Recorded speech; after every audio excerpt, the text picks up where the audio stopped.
பஞ்சாங்கத்தின்படி இந்த ஆண்டு மகா சிவராத்திரி பிப்ரவரி 26ஆம் தேதி காலை 11:08 தொடங்கி பிப்ரவரி 27ஆம் தேதி காலை 8:54 வரை உள்ளது.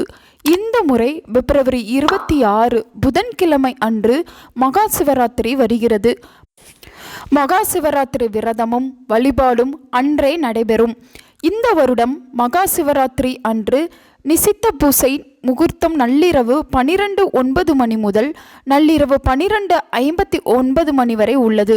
மகா சிவராத்திரியின் நிசித்த பூஜை செய்ய விரும்புவோர் இந்த நல்ல நேரத்தை அறிந்து கொள்வது அவசியம். நிசித்த காலம் என்பது இரவின் 8வது முகூர்த்தமாக வரையறுக்கப்படுகிறது. மகா சிவராத்திரி நாளில் சிவலிங்க ஜல அபிஷேகத்திற்கு சிவா ஆலயங்களில் பக்தர்கள் நீண்ட வரிசையில் காத்திருக்கிறார்கள். மகா சிவராத்திரியின் போது சிவலிங்கத்துக்கு தண்ணீரால் அபிஷேகம் செய்வது பிரம்ம முகூர்த்தத்திலிருந்து தொடங்குகிறது. மகா சிவராத்திரி நாளில் மக்கள் தங்கள் விருப்பங்களை நிறைவேற்ற ருத்ராபிஷேகம் செய்கிறார்கள். ருத்ராபிஷேக நாளில் சிவ வசனம் செய்வது அவசியம். ஆனால் மகா சிவராத்திரி, மாதாந்திர சிவராத்திரி, பிரதோஷம் போன்றவற்றில் சிவன் நாள் முழுவதும் வசிக்கிறார். அத்தகைய சூழ்நிலையில் உங்கள் வசதிக்கேற்ப நேரத்தை தேர்ந்தெடுத்து மகா சிவராத்திரி நாளில் ருத்ராபிஷேகம் செய்யலாம். பிப்ரவரி 26 அன்று மகா சிவராத்திரி விரதத்தை கடைபிடிப்பவர்கள் பிப்ரவரி 27 வியாழக்கிழமை அன்று விரதத்தை கைவிடுவார்கள். மகா சிவராத்திரி விரதத்தை முடிக்க வேண்டிய நேரம் காலை 6:48 முதல் காலை 8:54 வரை. இந்த நேரத்தில் நீங்கள் நோன்பை முடிக்கலாம். விரதம் இருப்போர் முதல் ஒரு நாள் ஒரு பொழுது உணவருந்தி சிவராத்திரி அன்று உபவாசமாய் காலையில் குளித்து சிவசிந்தனையுடன் கண் விழித்திருந்து 4 யாம வழிபாடு செய்ய வேண்டும். அடுத்த நாள் காலையில் தீர்த்தமாடி சுவாமி தரிசனம் செய்து அடியார்களுடன் உணவருந்தி விரதத்தை நிறைவு செய்தல் வேண்டும். ஒவ்வொரு மாதமும் சிவராத்திரி வருவதுண்டு.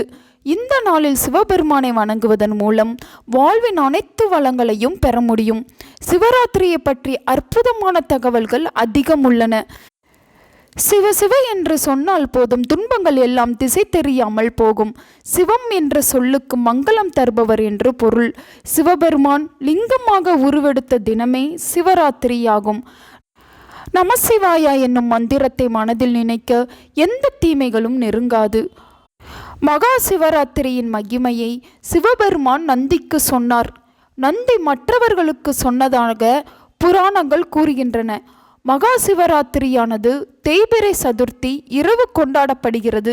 இந்த சிவராத்திரி நாளில் சிவபக்தர்கள் விரதம் இருந்தும் சிவ ஆலயம் சென்று இரவு கண் விழித்தும் எம்பெருமான் ஈசனை வழிபடுவார்கள்.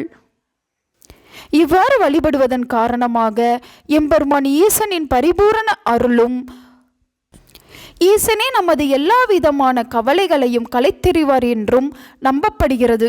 இன்னும் ஒரு வீடியோவில் வழிபாடு எப்படி பண்ணணும், வழிபாடு செய்வதனால நமக்கு கிடைக்கிற பலன்கள் என்னென்ன அப்படிங்கிறத இன்னும் விரிவாக பார்க்கலாம். உங்கள் நண்பர்களுக்கும் உறவினர்களுக்கும் இந்த வீடியோவை ஷேர் பண்ணுங்க. அவங்களும் இதை பற்றி தெரிஞ்சுக்கிடட்டும். ஆன்மீகம் டிவி தமிழ் சேனலை சப்ஸ்கிரைப் பண்ணுங்க.